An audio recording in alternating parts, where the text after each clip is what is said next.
Stay, mend a quarrel, search out a forgotten friend, dismiss a suspicion and replace it with trust, write a letter to someone who misses you, encourage a youth who has lost faith, keep a promise, forget an old grudge, examine your demands on others and vow to reduce them, fight for a principle, express your gratitude, overcome an old fear, take 2 minutes to appreciate the beauty of nature, tell someone you love them, tell them again and again and again. I love that little sentiment. I think you may have heard it from me before, but I thought it won't hurt anybody to hear it again. And it's appropriate for Mhm. some of the things that we're going to talk about today. Welcome to Looking Up. We are a podcast intended for a Christian women audience. We're glad you've joined us today. Thank you for taking time with us.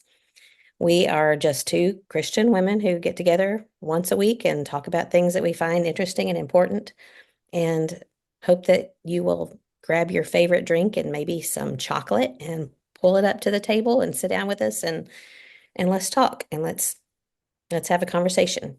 My friend is Kathy Pollard. She is in Kentucky and I'm in Texas. We are your co-hosts for this show podcast. And we're thankful again that you've joined us. What's going on over there? You said you just heard a big bong outside. Is it a masquerade party? Yes. Really? Yes, in fact, it was. I'll tell you about it in just a second. But That sounds fun. yeah, I know. I don't know what it was. Right before you hit record, the noise sounded like a big guitar or something falling over and like the strings getting rubbed and going boing like that. Only that's not up here. So I don't know. Something shifted in the universe. Something did. That happens every now and then in our house, and that's all Hmm. right. Okay, I hope so. I'll let you know if I see anything coming up from behind. Thank you. I appreciate that.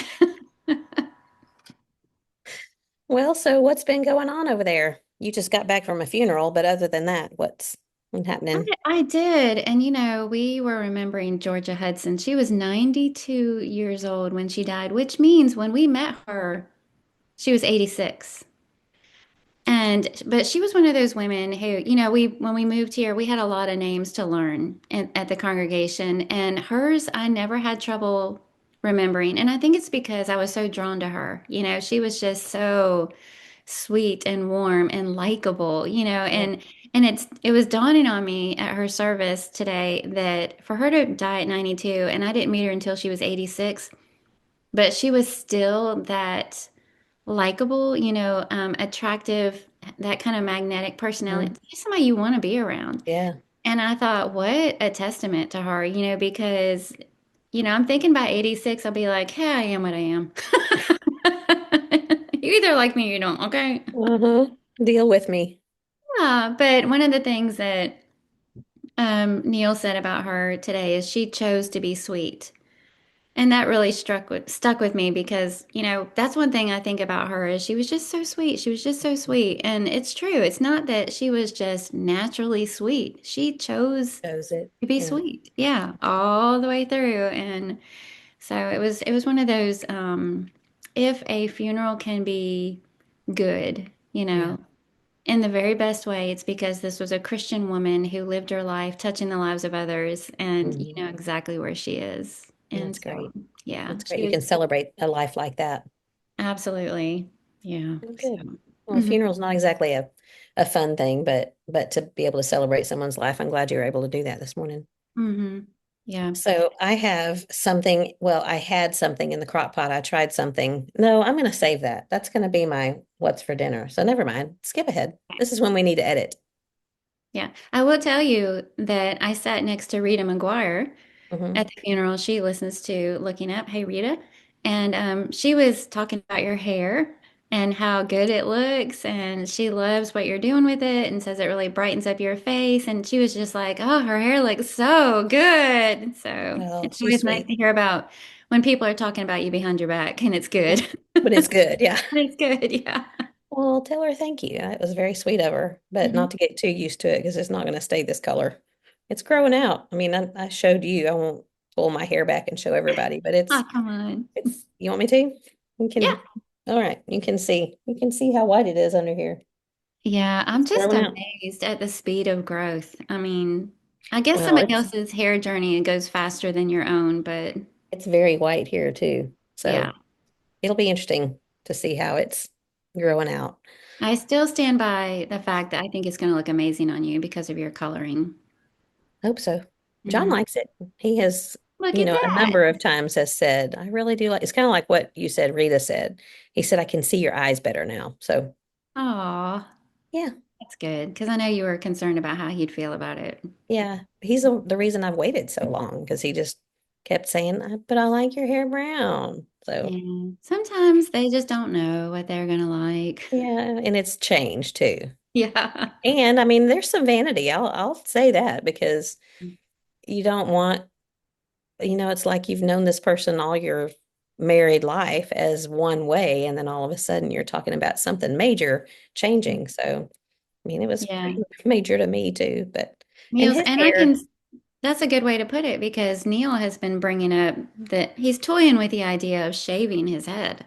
really, Yeah. And I keep doesn't have that going, much hair loss. I don't think so either, but I keep going, no. Mhm. Why would he want to?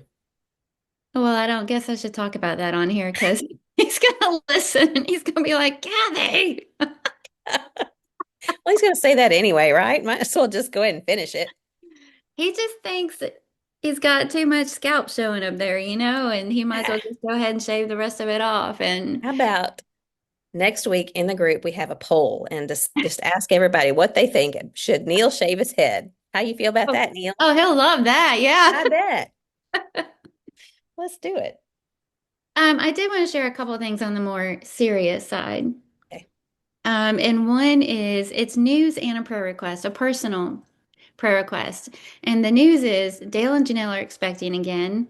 And I Mm, asked her permission to be able to share that because the prayer request is she's considered high risk. I think we shared with everybody here that on Valentine's Day last year, she miscarried and had complications afterwards mm, and had to go back into the hospital and all this other kind of stuff, and it's left some scarring and things, I believe, that anyway they're treating this as a high risk pregnancy. mm. And so we just ask for prayers for her and the baby and this pregnancy, and I know that she would really appreciate. She was asking about, a lot of people don't share that they're pregnant until they've hit that second trimester. And she kind of waffled back and forth on that, and the risk is the more people know, if something happens, then you have to tell that many more people. But in her mind, she would rather have all the prayers. Right. And I'm glad that she feels that way because I would too. So just if you think about it, say a prayer for Janelle and the baby, and we would really appreciate that. Absolutely. How old is Jude now? He is 2.5. September, October. Yeah, exactly 2.5. 2.5. Mm-hmm. Mm-hmm. So he'll be 3 by the time the baby comes along. Yes. Yeah. Yeah. Yeah, Yeah. those are some scary things. We take a lot of things for granted and then the high risk things makes it even more concerning, I know, but we'll definitely be praying for her. Excited for them. Yeah, I am too. We're tickled pink and thrilled for them. And but anyway, praying daily. And then the other thing, I'm gonna go ahead and share this because it's also a little bit sobering. The mask. So Neil and I attended our first masquerade ball, which is the name only. It was not a ball. It was a dinner. But Barrett and Hillary Hammer invited us to attend this ball Saturday night for Pecan. That is the letters PKAN, which is a disease. I don't know if Mm, you've ever heard of it. I have. A much beloved family in this community, Chris and Amber Pitcock, lost their little boy John Luke at 7 years old to it. And just I won't go into it here, but just do some research. And it is a very, very difficult disease to Mhm. experience. It's very painful. And to watch your child go through that, you can imagine. Well, so they have a little girl named Gracie, who also has it now. Mm, And but the masquerade ball was a benefit. It was like a silent auction and a regular auction to raise money for more research mhm. because there's really not a lot said. There's not a lot of exposure. You really have to look hard to find a doctor who even knows about it, or a specialist. And so it was a very successful night. They raised almost $200,000. Wonderful. But just prayers for that too, for that family. And they're really just praying that more money can go into it, so more research can be done so that they can find a cure for this disease. And so anyway, keep the Pitcock family in your prayers. And if you're so inclined, look up pecan. There's an official name for it. I have no idea what it is, Hmm. but PKAN. And if you find a place where you can donate for research to find a cure, that would be amazing also. So I'm asking a lot of everybody right out of the gate in today's episode. Well, what a sobering thing. You said PKAN. I just wrote Yeah. it down so I can look it up. And I know I've heard about it. Maybe it's from them. Something in the past maybe was said. So I'll definitely look that up and see And what I I can can. probably, um, there was probably a link where people could donate if they weren't attending. So I can probably see if I can find that and share it in the page in case anybody's interested in reading up on it and learning more about it. Yeah, great.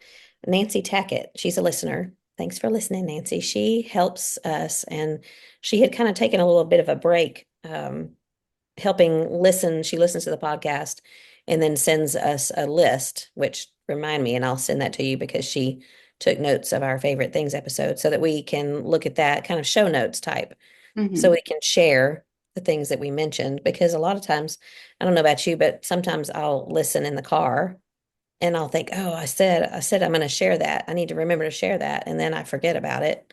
Life gets busy. Hmm. And, but Nancy she's had some health issues and hasn't been able to do that lately, but she's picking that back up. So it's very, very helpful.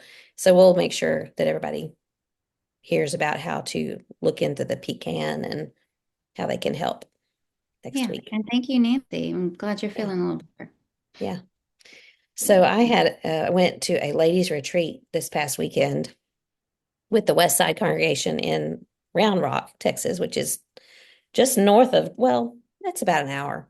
And then the retreat itself was another hour north. So it was a little bit of a distance for me, Hmm. especially on Friday afternoon and Friday traffic through Austin. But it was a Oh, yeah. lot of fun because I knew a lot of the people there. And it's always enjoyable when you go into a situation like that and you already know people and don't feel the odd woman out. So I enjoyed it, but it was I hate to go straight to this because of course the whole weekend was great, but they gave me a gift bag full of things and my dear friend Angela Smith, she and I raised our kids together basically. They moved to Drippin when our kids were middle school, early middle school, and so we went through middle school and high school together. They just moved to Round Rock probably 3 or 4 years ago. But so she was the one that was doing a lot of the organizing of the retreat. And then Lori Hudson, another good friend, couldn't be there, but she's the one I think that did the gift bag. And her hand was all in it. I could just see it everywhere. And I know they asked you about this. They put one of these bags in there that you just talked about in the favorite Ah. things episode, Mhm. which it was funny because there was one in my Amazon cart. And so it was in there, and there's this little note that says, now you can twin with Kathy. But it Oh, wasn't just that. Have you ever heard of a foldy bag? I don't think so. Try not to make too much noise here. So it looks like this folded up, but she had put a note on there and she said, this holds so much. So it unzips and you turn it inside out and you unwrap it and it becomes this, you can't even see me anymore. It's this enormous bag and you can slide it down over your carry-on suitcase and put all your stuff in it. So it was just a bag full of travel things. I mean, there's a little travel cup in there. There's some compression socks in there. There are all kinds like she put these large body wipes and the note says for when you feel icky and can't get a shower. I thought that's pretty often when you travel. And then she put, have you ever seen this? It's Ancient Minerals magnesium lotion. Mm. She said for the best rest ever. And it's just something that you, it's like a lotion, but it's got magnesium in it.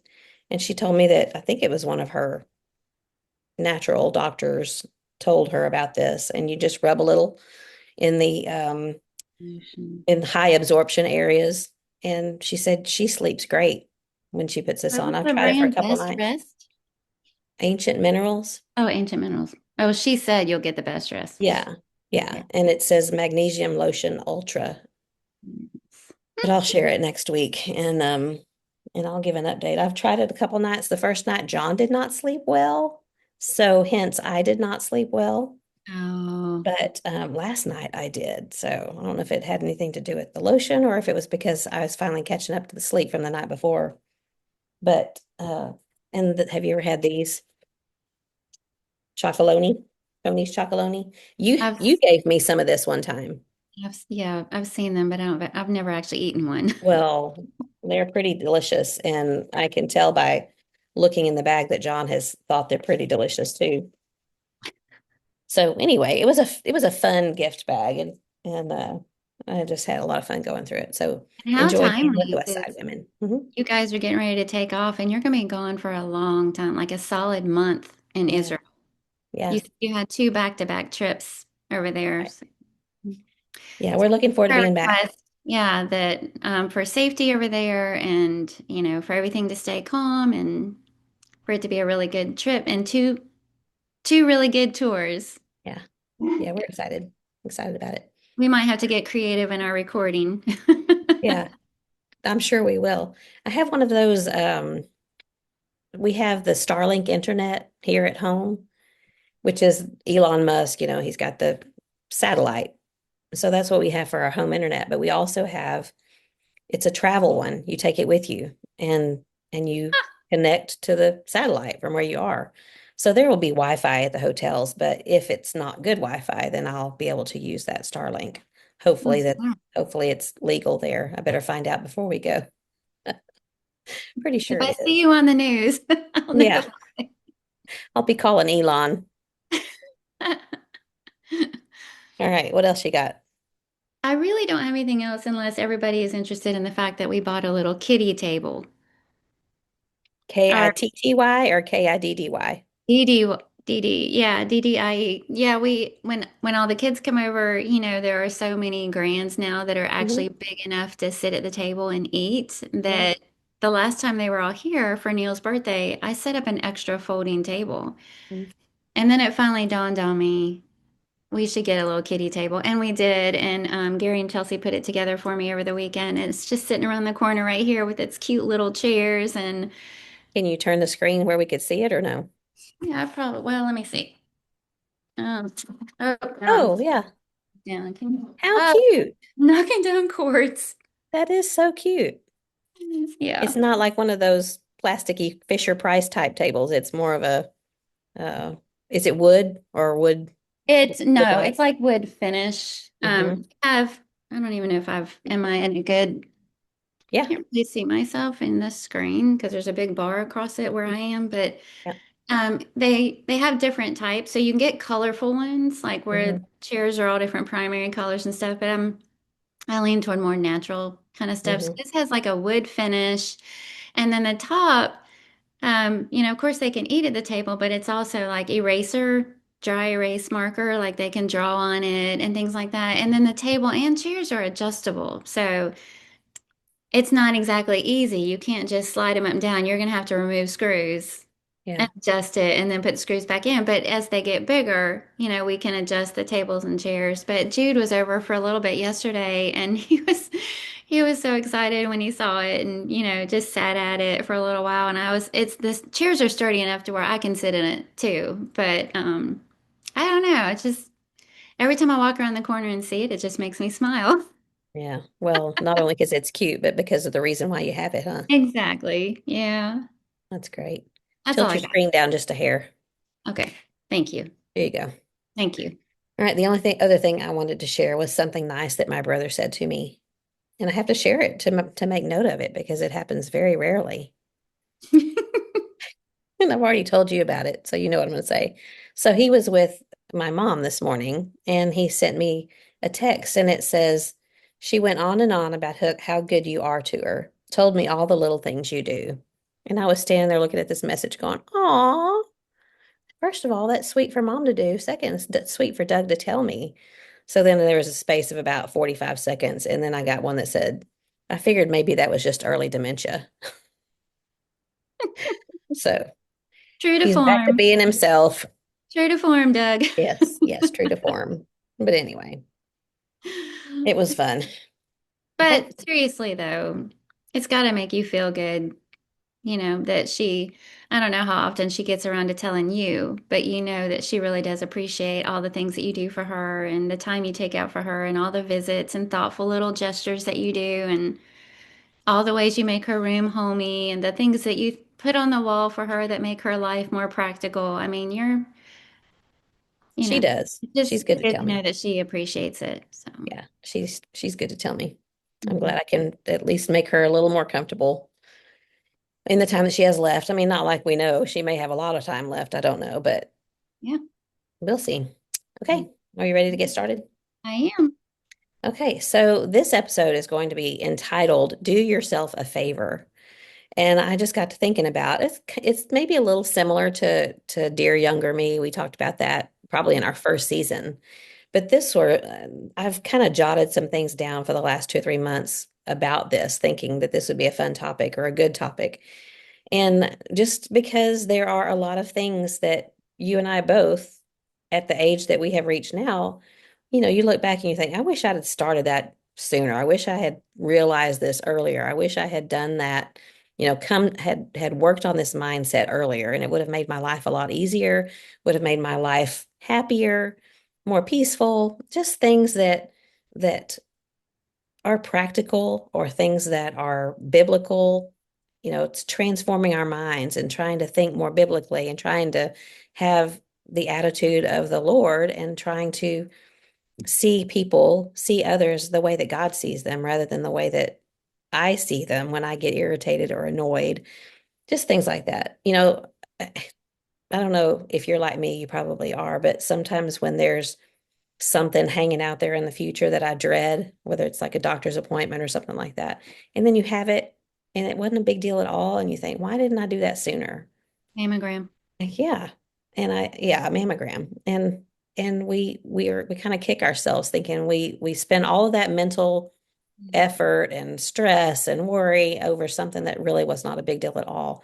And I think about some of these things if we just, spend some time working on our hearts and our minds and being in the Word and actually letting the Word influence us, which is why we want to be in the Word, then I think our life would be so much better. So we're just going to talk about a few of those things rather than being always frustrated with people, always frustrated with situations, always upset about something. We can change our heart and change our mind and learn to see them differently, see them as God sees them. There's that thing that we talk about all the time about expectations are just premeditated resentments. And when we have unrealistic expectations, we make ourselves miserable. So why do we do that? Yeah. So that's kind of what we're going to talk about today. And we're each going to talk about 2 or 3 things depending on how much time we end up with. Um, so why don't you go first and you share what you've thought of? All right. First of all, I may or may not have done this the way you wanted me to.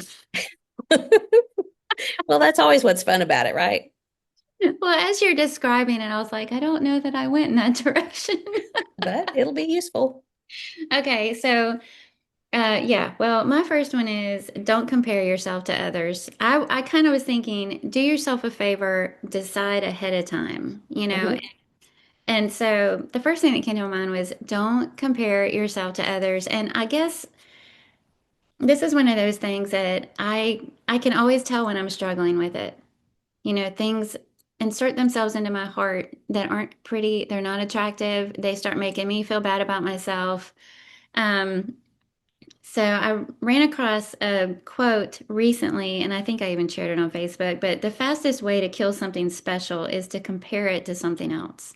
Mm. And, insert whatever there. And the true, it's just true. Is it your marriage? Is it the home that you live in? Is it whatever talent or skill that you think you have in a certain area? You might feel pretty good about it until you start comparing it to somebody else's or an opportunity that you have. But then you find out that somebody else got to do it and it was a little bit better or bigger or brighter or longer, whatever. I mean, this whole comparison thing, it just robs life of joy. And Theodore Roosevelt, as we know, said comparison is the thief of joy. And so Mhm. that was my first one. And Neil is teaching through Second Corinthians on Sunday morning, and he's calling the whole quarter Christianity is personal. And that does go back to what you were just saying, because, it's not just that, Paul is writing this letter and it's got some good things in there. And it is, what are you doing to take it in and let it transform your life? This is personal. It's personal for every single one of us. And one of the things that he was talking about was, Paul is having to defend himself, and people were attacking not just his message, but him personally. And and then he was talking about that, and he was talking about ministry and opportunities to serve.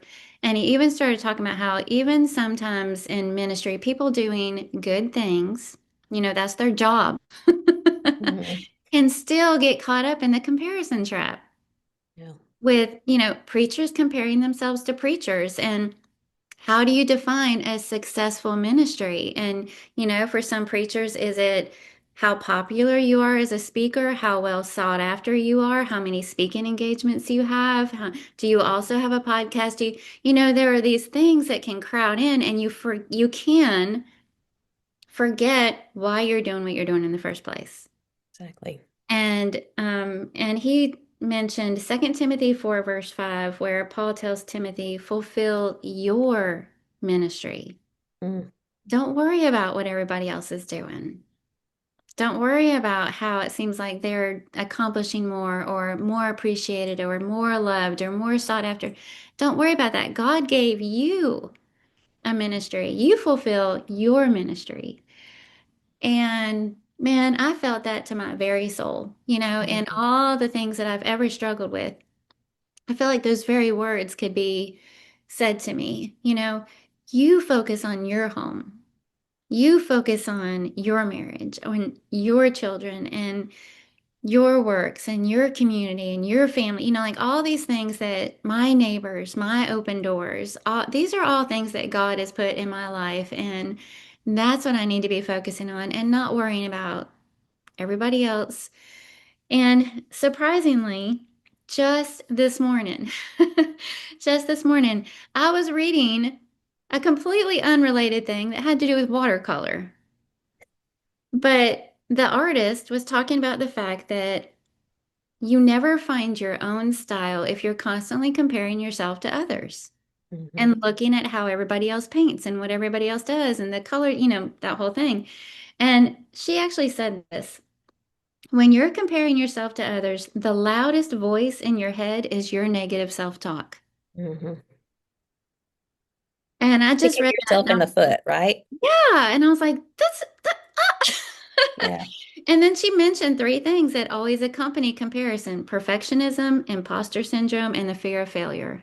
Mhm. And it's just all wrapped up in there. And so that's my first one is do yourself a favor and just determine right out of the gate, I'm not going to compare myself to what others are doing. If we're going to compare ourselves, let us compare ourselves to Christ. Mhm. If we're going to compare ourselves, let us compare ourselves to the good qualities that we see in others that we want to emulate, but not what we've been given, not opportunities that we have, or, relationships that we have, or whatever it might be, because it's just, it's going to bring a lot of things in your life that don't even have to be there. Mhm. And a lot of clutter in your heart that don't even have to be there. So if it starts creeping in, hopefully we can recognize it when it comes along and just say, nope, I'm deciding right now, I'm not going to do that. I'm not going to feed that. I'm not going to dwell on that. I'm going to fulfill my ministry and be where I'm at, where God put me. I love that. I love that. First of all, what a practical class. Oh, yeah. I'm trying to convince him to turn it into a book because it's been really good. everybody needs that. There's Mhm. not a person alive that doesn't need to know how to make that practical. So that's fantastic. Um, I'm always on John about this because I tell him all the time, he's always comparing things. He'll always say, well, that one was good, but it wasn't as good as the last time we went there. If we go to a restaurant, it was pretty good, but the last time we ate there was better. Mhm. And I'm like, why do you do that? Why are you constantly comparing things? And I mean, he doesn't do that about things that matter, but it's just, I just always think all that does is make you not happy with what you had today because you don't think it was as good as the last time. But man, that's very practical. And if we could hammer that in early, the earlier we hammer that in and remember it and make it a Right. habit, the better. That's exactly what I'm talking about. And this one that I'll share is very similar to that. My first one is it's okay if someone else gets the credit or wins or helps somebody. It's okay if somebody else is, quote, better or does something like you do and maybe you think it's okay because you're like what you said, you fulfill your ministry, they fulfill theirs. But I guess this came up to me because I struggle with that. I struggle with I don't know that it's so much competition as it is a need to be needed. That's been where I find a struggle in my heart is a need to be needed. And I don't like it when someone takes credit for something that someone else has done or that I perceive that someone else has done. I remember that happened. Someone claimed that they started something that someone else I knew had really started it. Mhm. And it really, really bothered me for a long time. And then I thought, doesn't matter. God knows. And the interesting thing about it too is that God, I think, finds a way that people will find out. And I don't mean that in a vindictive way, but it'll come back around later that so and so did this and it was a good thing. And if we don't make a stink about it and we don't say get our feelings hurt and get mad about something. But anyway, I think that this one is a problem for me and it's kind of similar to what you're talking about. But the root of it is pride. The Mhm. root of it is it that I need people to know that I do something good. And the older I get, the less I struggle with that though. I mean, maybe it's because I became aware of it a while back, but I think I really, really, especially early on in marriage, early on when John was a young preacher, I just wanted people to know how wonderful he was. And if he didn't get credit for something, it just really irked me. And I've had to learn over the years that it really doesn't matter. It doesn't matter. It's okay if someone else is better at it. It's okay if somebody else gets the credit for something because God knows what's going on in our hearts and our lives, and He knows what's going on elsewhere.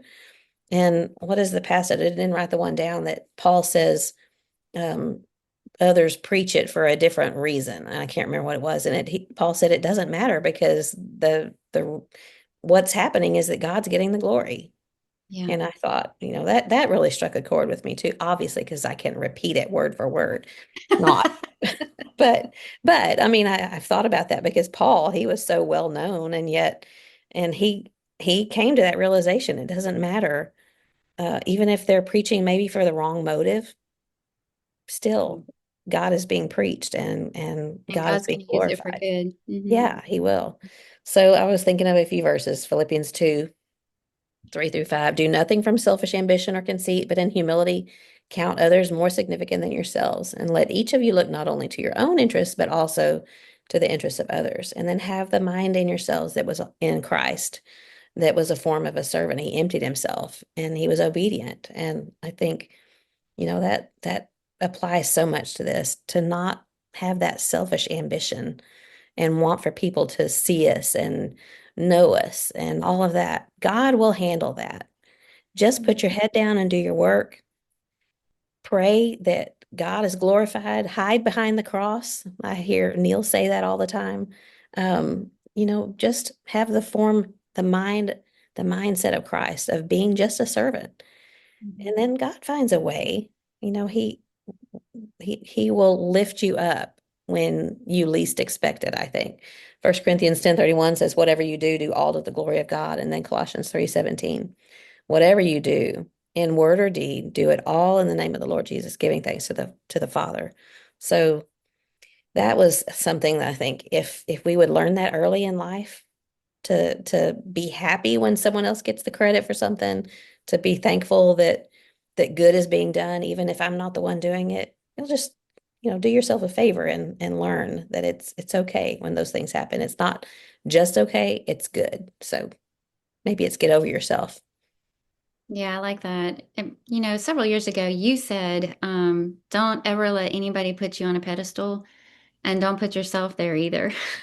Yeah. And that has always stuck with me. And I think that this whole outlook thing, a lot of these things I imagine we're talking about today have to do with outlook. But this whole outlook thing, you pointed out Paul's ability to say, even though some people preach for the wrong motives, God is still going to use it for good and the gospel is still being preached. Yeah.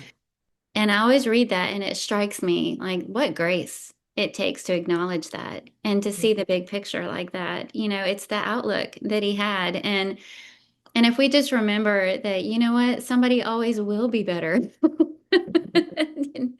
No matter, even if you reach an advanced level of whatever you're doing, somebody will always be better, younger, more sought after, prettier, Yeah. more widely known, more recognized, more, whatever, more whatever, fill in the blank. Somebody will always be that. And I think, reminding ourselves of that and having that outlook anyway makes it a lot easier to kind of just let it go Yeah. because my tendency is if I start with that whole, I tried to do this, but wow, I can't do it as good as they can. And then they came along and did it way better. And my tendency is just like crawl in a hole, say, okay, I'm out. I'm checking out. You have it. You take off. Yeah.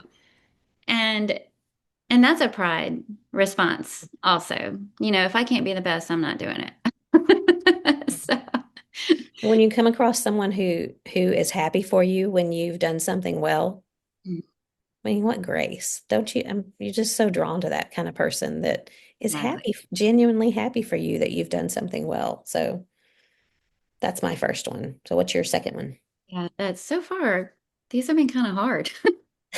Yeah, well, Let's just stop here. okay. My next one is do yourself a favor, decide ahead of time that you're always going to go to worship. Mm, You're always going to go to worship. I think that when, whether you're in your teen years, your college years, your early married years, your parenting years, if that decision's already been made, mhm, how much better your life will be and how much easier life will be. That it's not a matter of how I'm feeling, if I'm too tired, too busy. I the weather's terrible. I don't want to get out in it. yeah, uh, guilty. you know, I'm mad at somebody at church. I just wasn't feeling it, or whatever we might say. Sometimes it's easy to kind of use that as an influencer in our decision making of whether or not we're going to go to worship. And but if we treat worship as a given rather than a decision, you'll be doing yourself a favor. That here we are already deciding this is who we are and this is what we do. No matter if we're traveling, this is still what we do. If we're tired, if we've had a rough week at work, this is still what we're doing. We're going to worship. And um, a commitment is not based on whether or not we feel like it. So when I think about the hesitation of whether or not we're going to go, it threatens endurance, because hard times do come in our Christian walk. And the Bible talks consistently about needing endurance to bear up under it, and to remain faithful. And when something that foundational is kind of iffy, maybe we will and maybe we won't, it threatens that endurance and faithfulness. Um, and then why is this the case? Why is always going to worship something that will be doing yourself a favor? It's because of the blessings that come, the blessings of the gathering, the blessings of your influence. Think about your family and that will see you taking your faith seriously. It will help you keep your priorities straight it will be a taste of heaven, when you gather.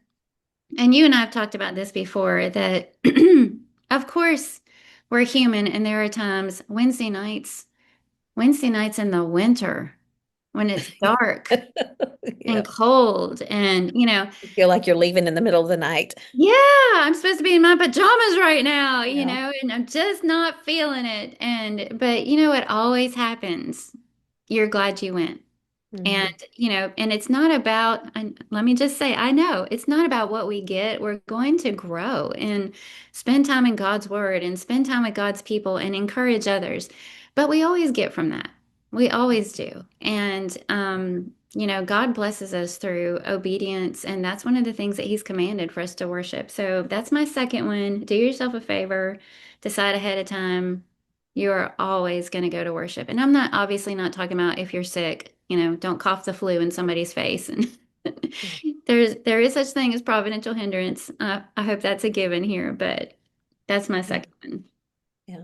One of the benefits is that your kids see it and learn it. And, that when they grow up, you hear them talking about, Wednesday night, they'll say something about, or on Thursday, they'll say something about last night at Bible class. And, you just feel thankful and grateful that they've picked up on that and how important it was. And it was just like you said, it's just a given Mhm. and not patting yourself on the back. It's just you know that you have blessed someone because they know that they can count on you to be there. And you know that you've received a blessing by all the things that you talked about, the fellowship and the learning and the reliability and just so many blessings that come from that. So that's a great one. Well, it's Jason Moon, a friend of ours, posted something recently about, I don't remember what it was about, but there was this one little section in there where he was saying, although attendance isn't the only sign of Christianity, it's certainly the first sign of it.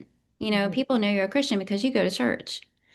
And it to me, it's like, runners run. We're Christians. We worship. Mhm. We worship our Creator. We love being together with fellow saints and Christians. And so that's my Yeah. second. And it's hard especially when your kiddos are little and it's nighttime and bedtime and all that, but God will bless you. Mhm, He really does.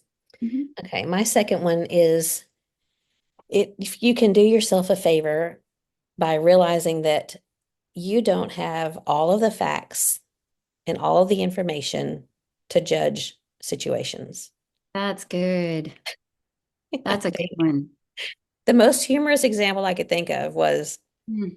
we were driving home one night and it was crowded on 290 and this it was just trafficy and there was this guy, I don't know if it's a guy or a girl, somebody in this car that we were watching and they were zipping around people and like and tailgating and just getting right in the back of somebody and then zipping over and then there's a Dollar General about a mile from our house and when we got to the Dollar General that car just whipped in there and I was just thinking if everybody drove like that, if everybody disregarded the traffic laws, if everybody had the same attitude, meh, meh, meh, and John just said he must need toilet paper.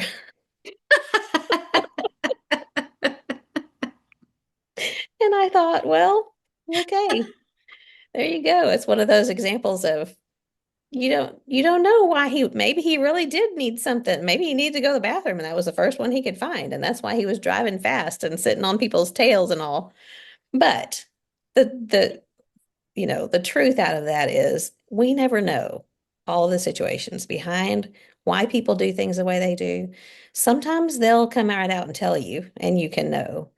But I want to say 95% of the time, you just don't know everything. We don't know everything, and we never know completely what's inside somebody's heart. And Mhm. so, why do we always assume the worst? So, this is something I think if we would learn early on in life to do ourselves a favor. I thought about during COVID.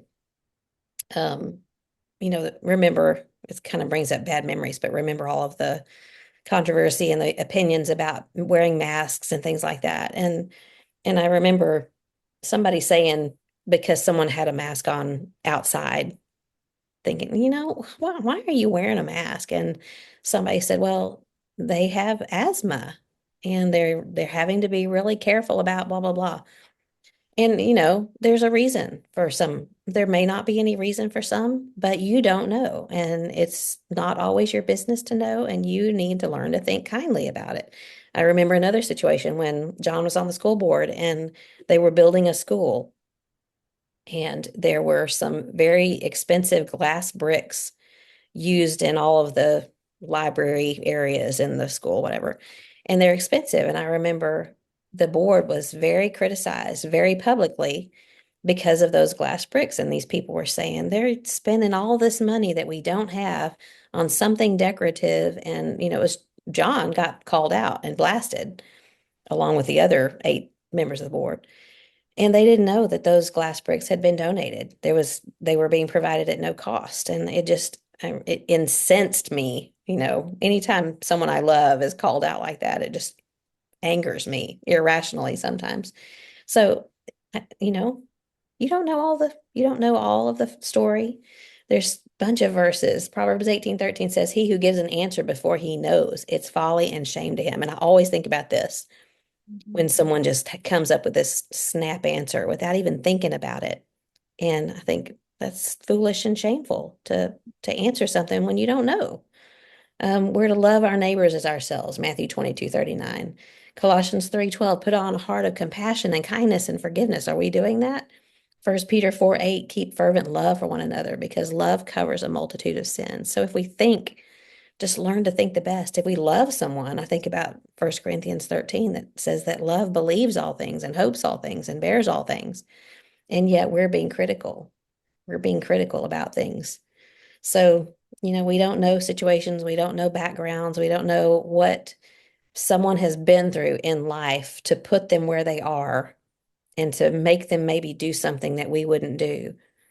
And we don't have that ability. God does. God sees and knows all. Let him be the judge. He's going to be the judge anyway, and you're not.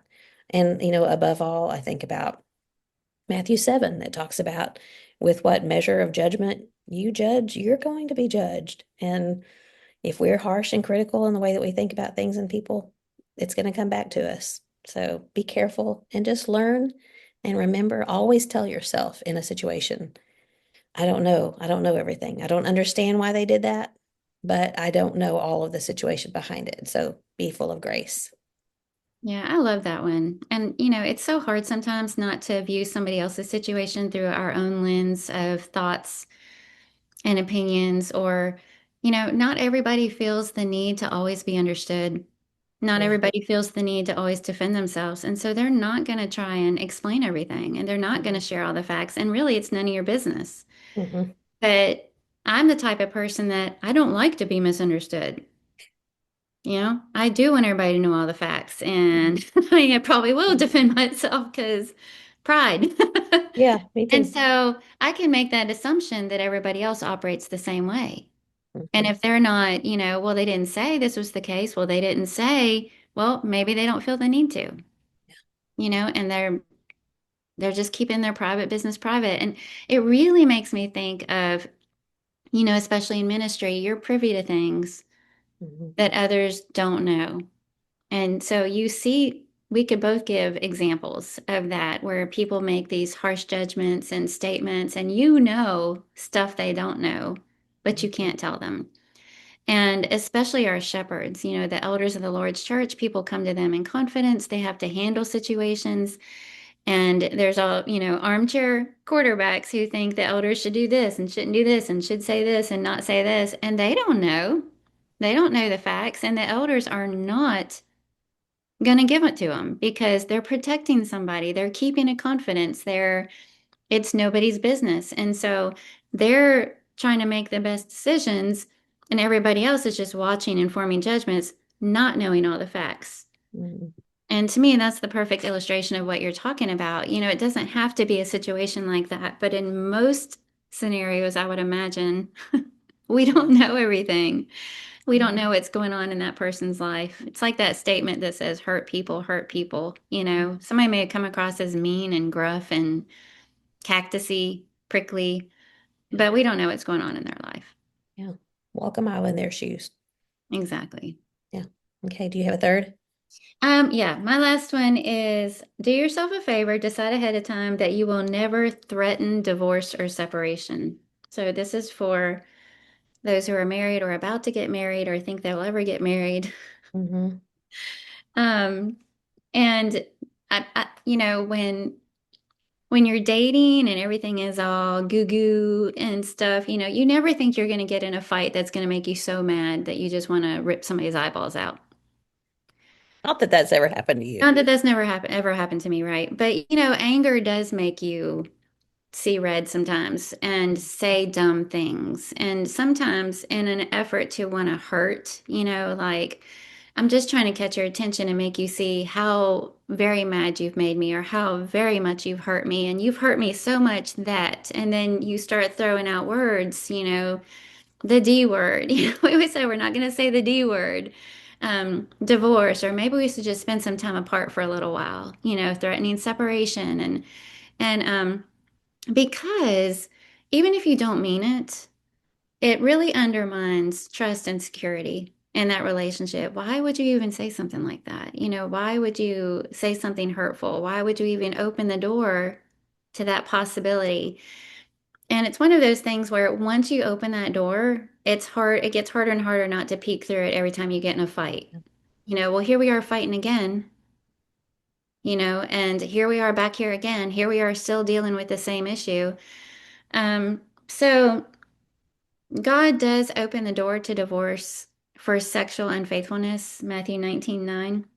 But even then, it doesn't have to happen. You can if you choose to do so. You don't have to, but you can. But divorce should be a dirty word in your home, unless it's a very serious conversation because of that occasion. So the why for this one is I was thinking, why does everything always have to go back to a diet? But I was thinking about how committed to a diet are you going to be if you already give yourself an out? I'm going to make healthy eating choices unless I'm really hangry, or unless it's a really good piece of chocolate sitting in front of my face, or unless, I'm just really wanting pizza, or, you start giving all these caveats, you're not going to be very faithful to that diet because you're going to have all these outs already lined up. And we've done marriage seminars like you guys have, and Neil had this one series that we did. He had interviewed a bunch of couples that had been married for 50 years or longer. And seems like they all kept saying the same thing. He would say, "What's the secret to your longevity?" And they just about all would say something along the lines of divorce wasn't an option, or we didn't know divorce was an option. You know? Yeah. And so they had to stay together and they had to make it work and they had to work it out. Um, so I think if you've let walking away become an option, then it becomes more and more desirable every time you get in a messy situation with your spouse. Um, so deciding ahead of time, that we're not even going to use that language, we're not even going to use that word, makes you work through it. It makes you work it out. It makes you have the confidence in the relationship itself and in each other, even when things get hard. Things are really hard right now. Neither one of us are enjoying this. We don't even know how we're going to work through this because this is a doozy, but we know we're going to stick with it. We know it. We're in for the long haul. We know this is till death do us part. God compares his relationship with his people to a marriage. He does that in the Old Testament and the New Testament, and what commitment and faithfulness to that marriage looks like. And so it takes endurance, perseverance, in the Christian walk. Think about the Hebrews, addressing people that were facing persecution, and he's trying to show them what true faithfulness looks like, just hanging on. It doesn't mean that it's never going to get hard. It doesn't mean that you won't question or doubt some things at times. It just means that you've decided, I'm committed to Christ no matter what. And that's faithfulness. And I think we can say the same thing about our marriage. It doesn't mean it's never going to get hard, it's never going to be gnarly. It just means that, but we've made that decision that we're going to hang on and we're going to stay committed no matter what. It seems like such a simple thing, and it really is. Mhm. Like how much difference is it going to make if we don't bring it up? To Mhm. say, not even to bring up divorce. And it is a simple thing, but it's one of those intentional things that we always talk about intentional. But when we've decided we're not even going to bring it up, that gives you that little extra oomph in the background that, okay, we're not even going to talk about it. That means that I've got to figure out a way around this or think differently about it. And yeah, when you haven't even opened the door to it, then it makes such a difference. It's a little thing, but it's a huge thing. Mhm. It really is. Glad you brought that up. All right. Okay, my last one, and I know you got a deadline here too, but my last one, I've said this many times and I think about it just about every day. Do yourself a favor and remember that not everyone thinks just like you do. What? I know they're all wrong, That's but still they don't think like you do. Proverbs 21:2, every man's way is right in his own eyes, but the Lord weighs the heart. We all have ways that we think. And if you never consider the fact that somebody might not quite see that exactly like I see it, it's pretty revolutionary. And I mean, I think it took me a long time to really come to this, but when I finally did, it was like a whole new world opened up. I could see that when someone else had a different thought, it wasn't because they were dumb. It wasn't because they were sinful. It wasn't because they were not thinking about it. It was just because they didn't think like I did. Maybe they had some, like we've talked about, they had something happen in life early on that changed the way they thought about things. I think we all have certain fears that come about that because of things that have happened in our past life. I think about maybe a woman who had a disastrous dating relationship early on in life, Mhm. and she wants so much to protect her kids from that. So she says, you're not gonna see anyone. You're not gonna date at all. You're not gonna whatever. Um, so we transfer our own feelings and our own fears to our children when they, chances are not going to have that same kind of disastrous thing happen to them that you did. A car accident, I'm not ever going to drive because I had a car accident, and you're not ever going to drive because it might happen to you. It just things like that form our opinions, they form our thoughts and how we treat people, how we look at life. But when we realize, well, not everybody had a car accident, and that's just an example of something that could happen. But maybe someone didn't grow up having any kind of Christianity, any form of morality. And it's like they're learning a whole new way of life, a whole new outlook. Uh, I don't know who God is and who is Jesus. And that's, being brought up in a home as sheltered as I was, to think of someone not knowing who Jesus was, something's wrong. And how sad for sure. But it really does change the way people think because they don't have the same background. Somebody may be sheltered, somebody else may be like streetwise. Somebody might be suspicious because of things that have happened in their past, and other people like me may be pretty trusting. We just have different thoughts, and there are things that are cultural. There are things that are generational, like tattoos. Mhm. Certain generations would say that tattoos are always associated with bad things, and they thought anyone with a tattoo that was wrong. But we have to be careful. Not everybody thinks like you. Things change. Things that may be offensive to me may not be to someone else, and vice versa. There's Mhm. been times that someone's apologized to me for something, and I thought, I didn't think one thing of that. And so then I start thinking, what have I said or done to them that they might have been offended by? So I think just being careful to be consciously aware that not everybody thinks just like I do is pretty life-changing. And I think we could really do ourselves a favor when we remember that to begin with. Yeah, that's a really good one. And, it's hand in hand with making assumptions about people. And the problem with that is I don't realize I'm doing it when I'm doing it. Yeah. You have to really, like you say, it's that word, be intentional about it.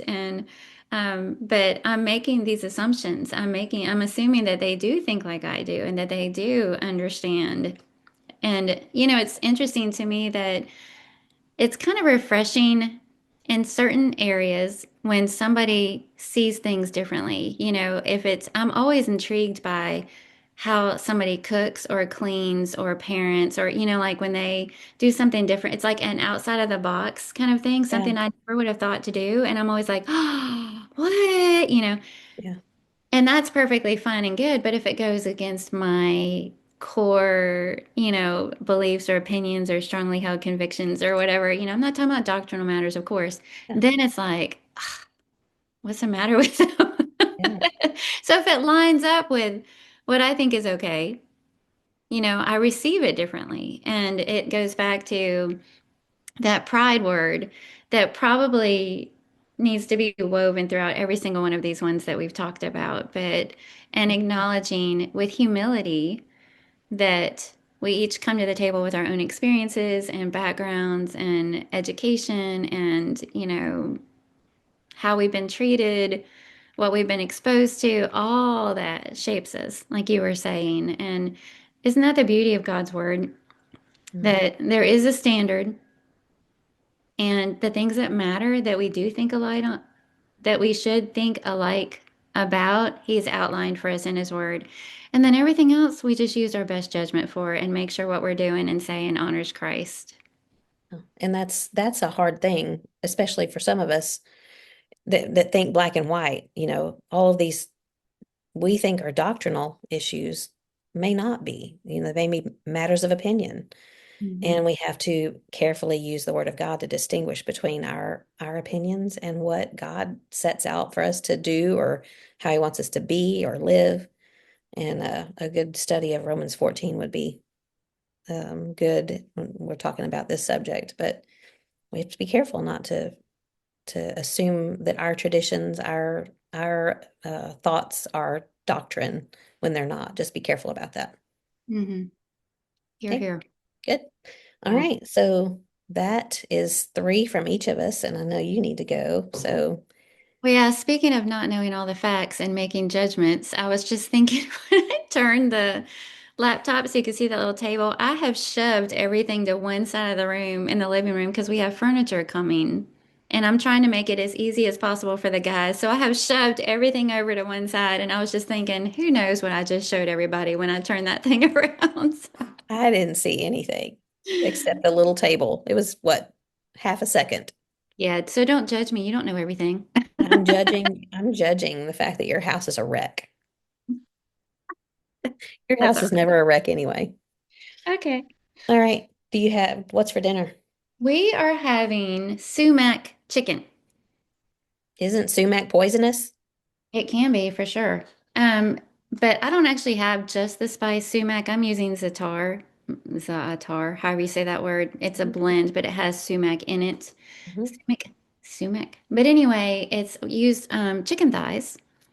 So they've been marinating in lemon juice, olive oil, sumac, dried thyme, cumin, pepper, salt, garlic. And then what you do, I've made this before, you thinly slice potatoes and you thinly slice red onions, and then you layer the marinated chicken thighs. I do it in a big iron skillet. You layer chicken thighs, lemon slices, thinly sliced potatoes, and red onions, and then you just keep layering that all the way around. Mm, And then you roast it. You put fresh thyme on top of it, and then you roast it in the oven. mhm. And it is really good. I've made it a couple of times. Everybody loves it. So it's really good. I'll share the recipe for that. There was one thing at Goodwill several months ago that I didn't buy, and I've kicked myself for not buying it, but it was a potato slicer. They called it what is the Hasselback potatoes Mhm. that are thinly sliced. So it was a wooden piece that had wire somehow, and you stick your potato down on it, and then you can slice through the guide wires. Probably butchering how I'm describing that. But I thought to myself, that's just going to take up room. I have kicked myself for not buying that, but it sounds like you could Oh, use something like that for that recipe. yeah. Yeah. And if anybody wants to know what the old city in Jerusalem smells like, it smells like za'atar, what you're talking about. I think I take a whiff of that and it takes me right there. That's Mhm. exactly what it smells like because they use a And lot of that that. blend has sesame seeds and sumac, and I don't know what else in there. I don't know. I don't know, but it's a Maybe blend some that they oregano. I'm use. not sure. Some of the pizzas that they make. just that's all they sprinkle on it. It's bread, like a thin pizza crust with za'atar on it. Mhm. Um, I I don't know what we're having for supper, but I mentioned it. Crock pot focaccia bread. So it uses the Rhodes frozen rolls, and you line your crock pot with parchment paper, and then you just sprinkle the bottom with those frozen rolls. You can fit like 12 or 13 of them in there. You let them rise until they're double in size, and then this is fun, you pour olive oil all over it, Mm. drench it in olive oil, and then you use your fingers and punch it down like focaccia bread looks. And then I got some fresh garlic and some fresh rosemary and some sea salt and sprinkled that all over the top. Yum. And then you bake it in your crock pot. But like I told you, it was just baking the bottom. It wasn't doing anything at the top. So I had to take it out and put it in the oven. And I nearly burned it, but it was an experiment because we're going to have people for dinner tomorrow, and I wanted to see if that would work. The only thing is that, I think of focaccia bread as being thin, Mhm. Mhm. and it turned out to be pretty thick. So I don't know if I needed to punch it down some more or what, but You can make sandwiches out of that though. yeah, Put it horizontally and that's true. That's true. I hadn't thought about that. Good idea. Okay. mm. You Yeah, have tell something them how mean you were though. wasn't trying to be mean. You're not thinking like me. I was just trying to test it. And let's see. And it's okay if I get the credit for baking focaccia bread, right? And Okay, you so I'll tell everybody how mean you were. So you were telling me about this focaccia that you were making, and then you brought it out of the oven and showed it to me and its glorious golden brown yumminess. And I was like, oh, and then you went and put it back in there. And then when you came back in, you were eating one right there in front of me. if Hot, I could give you fresh. some, I would totally. I'm I slurping on totally. my smoothie. Yeah. All right, do you have something good for me? I do. So mine's chocolate. Ooh, okay, that's already good. You've probably seen this brand before. I don't know. Neil and I are back on Weight Watchers, so I've been having like two dark chocolate Hershey's Kisses at night. They're okay. But this is Moser Roth, Moserroth. It's at grocery stores. I've seen it before, but this particular one is orange almond dark Hmm. chocolate. Now it comes in like 5 bars, so I only Mhm. have half of one little bar. So it's probably a piece of chocolate about that big. I don't know if you can see, but it is so good. I mean, the flavor is out of this world. It is really good for a chocolate bar that you buy at the regular grocery store. And we just got it over the weekend. So I've only had it twice. But the first night I just took one bite and I was like, oh, this is so good. Yeah. Hits that sweet tooth just right. It does. It's worth it. You know when you get just like this is my thing. This is my one little treat of the day. Hmm. So it better be good. And this is worth it. It's delicious. Moser Roth orange almond dark chocolate. Yeah. Got When little you're on bits Weight in it. Watchers, Got little bits in it. So good. oh, that sounds good. Weight Yeah, Watchers, I mean, it makes you grateful for those little good little things like that. Weight Watchers is not hard to do, but I don't I know. remember the very first time, 2011, I would save little Fiber One bars. They were like a square this big, and it was like a brownie, and that was like heaven. My Fiber One bar. Okay, my something good for you. Have you ever heard of Cooking with Carter? He's a Mm, little boy. He's on no. social media. Okay. He is the cutest little boy. He's probably 3, got red hair. He's British, and he's standing on a chair in front of his table, and he's making stuff. And he'll say, "Today is pancake day." And then he makes a pancake, which turns out to be a crepe. And he spreads, and makes the pancake, and he's singing a song while he's whisking it. He's cracking the eggs, and the whole egg shatters. Then he just looks over off camera at his dad, and they giggle, and he spreads Nutella on his crepe, and he's smacking while he's eating it. But he is the cutest thing. Cooking with Carter. He's I'll have to check that hugely out. popular on social media. And I wonder, he won't be as cute when he's 13, but right now they're capitalizing on it. And Cooking with Carter, I'll share his little All profile next. right. He's so cute. Good one. All right, you have anything else you need to share? Nope. Okay. Well, it was a good discussion. It went by fast as it always does when I have some time with you. So thanks for all of the prep and for having good things to say and for the discussion. If you are new here, thanks for listening. You can like and follow and share all of the stuff on Facebook, Looking Up with Kathy and Carla. We have a YouTube channel by the same name. We do have Instagram that I am not very good at updating. I'm trying to get better about that, but I'm old. What can I say? I mean, that's just when you have to do things on your tiny little phone, it's not as easy. So, like and follow, share all that stuff. We appreciate your friendship and your prayers, and we pray for you.